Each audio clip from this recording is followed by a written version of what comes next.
conversei com vocês sobre o texto narrativo, a gente já colocou até lá lembro na lousa das estruturas, mas vou falar aí novamente sobre o gênero narrativo, sobre o texto, a tipologia narrativa, porque é um tipo de texto que a gente vai ver durante a maior parte aí das apostilas, tá? Então lá, o que ele fala, ó, texto narrativo é um tipo de texto que esboça as ações de personagens num determinado tempo ou espaço. Espaço, lembra que eu falei que são sempre os lugares. Geralmente ele é escrito em prosa e nele são narrados, contados alguns fatos e acontecimentos.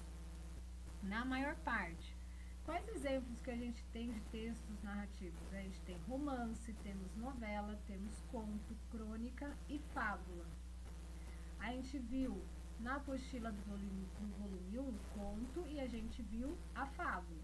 Qual que é a estrutura da narrativa? A gente tem lá então a apresentação, o início, né?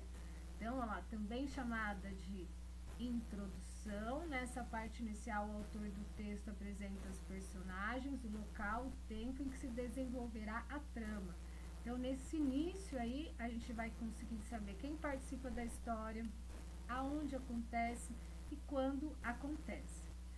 O desenvolvimento é o meião lá do texto, então a maior parte da história é desenvolvida com foco nas ações das personagens. A gente tem o clímax, que é parte do desenvolvimento da história e ele vai designar o momento mais emocionante da narrativa. Lembra que eu dei o exemplo que que eu comentava sobre o Rei Leão? E o clímax é um momento lá que o pai do Simba morre. Então é o auge ali para que vai desencadear uma outra parte da história, certo? E o desfecho, também chamado de conclusão, é determinado pela parte final da narrativa, onde a partir dos acontecimentos, os conflitos vão sendo desenvolvidos, tá? Então é o momento lá da conclusão, fechar lá o fechamento da história. Os elementos aí da narrativa, a gente tem o narrador, nem sempre a gente vai ter, tá? Então o narrador é aquele que narra a história, divide-se em narrador observador, narrador personagem, narrador onisciente. A gente já vai ali mais ali para baixo, a gente vai falar mais sobre esses tipos de narradores. O enredo trata-se da estrutura da narrativa, ou seja, a trama em que se desenrolam as ações são classificadas em enredo linear, não linear, enredo psicológico, enredo cronológico. Pra gente aqui, o que a gente mais vê é o enredo linear, tá? E o cronológico, ele é o linear, ele tem início, meio e fim, ele tem um cronológico que começa, vamos supor, manhã, tarde e noite. Se ele começa à noite, logo depois vem amanhã, tem uma ordem, tá? Então, por isso eu não vou me apegar nesse não linear e o enredo psicológico.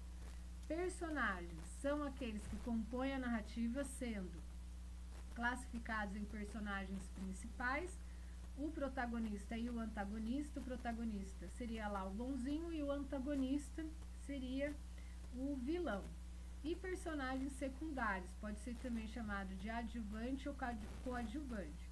Vamos lá, no filme O Rei Leão, o protagonista é o Simba, o antagonista é o tio dele, que é o Scar.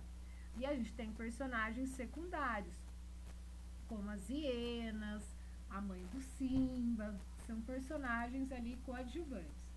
O tempo está relacionado com a marcação do tempo dentro da narrativa. Por exemplo, uma data, um momento específico.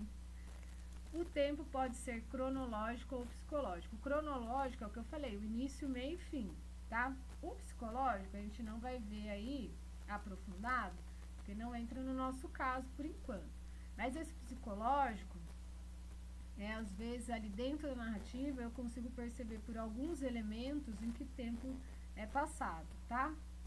O espaço é o local onde a narrativa se desenvolve, local ou locais, tá? Pode ocorrer no ambiente físico, no ambiente psicológico ou no ambiente social.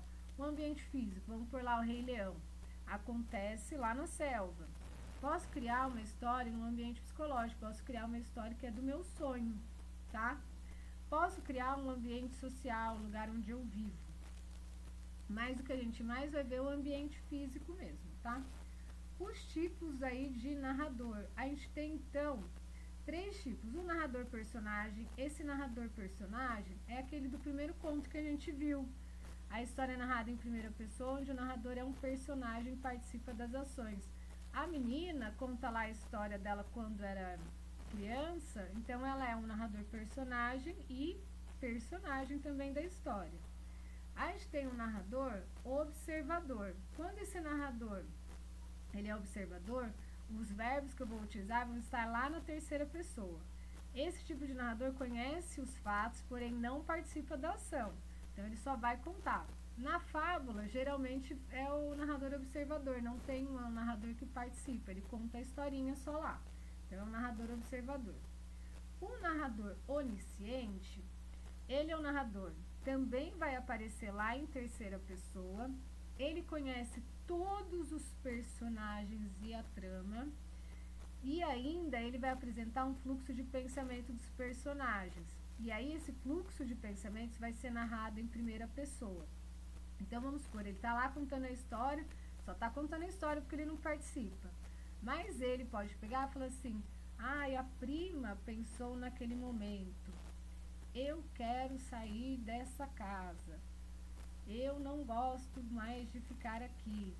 Pensa, ele sabe o que a prima pensou e ele colocou lá em primeira pessoa, eu não gosto daqui, eu não sei o que. Perceba, ele conta toda a história, mas na hora que ele fala assim, e a prima pensou. Como que ele sabe disso? Porque ele é um narrador onisciente. Opa! Esse narrador, então, onisciente, ele conhece, então, toda a personagem da trama e os pensamentos dela. E o tipo de discurso que pode aparecer? O discurso direto, foi o que eu comentei com vocês, é a própria personagem na fala. A gente viu lá nos textos do conto que a gente tem lá o travessãozinho, travessão e a fala. Travessão e a fala, é o discurso direto. O discurso indireto, então esse discurso indireto, o narrador interfere na fala da personagem, em outras palavras, é narrado em terceira pessoa, uma vez que não vai aparecer a fala da personagem. Então, assim, vamos supor, vamos pensar assim no discurso direto. Quando vocês estão conversando com um colega ou com alguém, ela está contando uma situação. Então a pessoa vai lá e fala assim, eu ontem fui para casa da minha tia.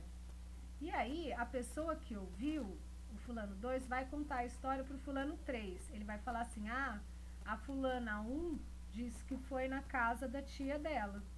Veja que eu usei os meus verbos já na terceira pessoa e eu falei, não falei a mesma coisa da fulana 1, que me contou que foi para casa da tia dela, mas eu consegui passar essa história. O discurso indireto pensa sempre que assim, aquela fofoca que vai ser passada, você ouviu e agora você vai contar. E aí você vai contar, não usando as mesmas palavras. A menina disse, eu fui para casa da minha tia. Não, você fala assim, ela disse que foi para casa da tia dela. Certo? E o discurso indireto livre, não sei se vai aparecer já, mas se aparecer, né? Ele fala então aí que o discurso indireto livre é intervenções do narrador e das falas da personagem. Portanto, os dois aí vão se fundir. Vai aparecer tanto o direto quanto o indireto, certo? Vamos lá, nos exemplos do discurso direto. Como eu falei, eu tenho lá travessão e a fala da pessoa, travessão e a fala. O discurso indireto, ela explicava por que tomava a decisão que me amava, mas só amor não basta.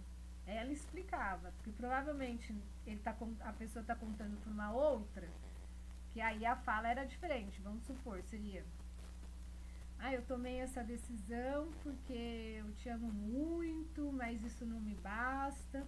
E aí a pessoa que ouviu vai contar para outra, assim, ela explicava por que tomava a decisão que me amava, mas só o amor não basta, certo?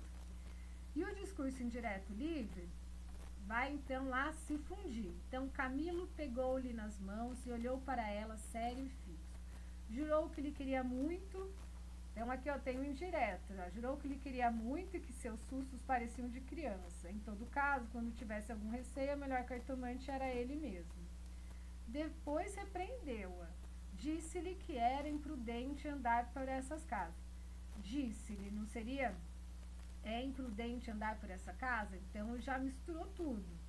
Vilela podia sabê-lo e depois. Qual saber? Tive muita cautela ao entrar na casa. Aqui já temos os travessões, já temos lá o discurso puramente lá direto, certo? Então esse aí é o texto narrativo. A minha próxima aula que eu vou fazer com vocês é de substantivo. No roteiro 2 eu peço para pedir para vocês fazerem uma pesquisa, tá? Então é isso. Beijos para vocês, super boa noite, bom dia, é que é boa noite aqui pra mim, tá, gente? Mas é isso.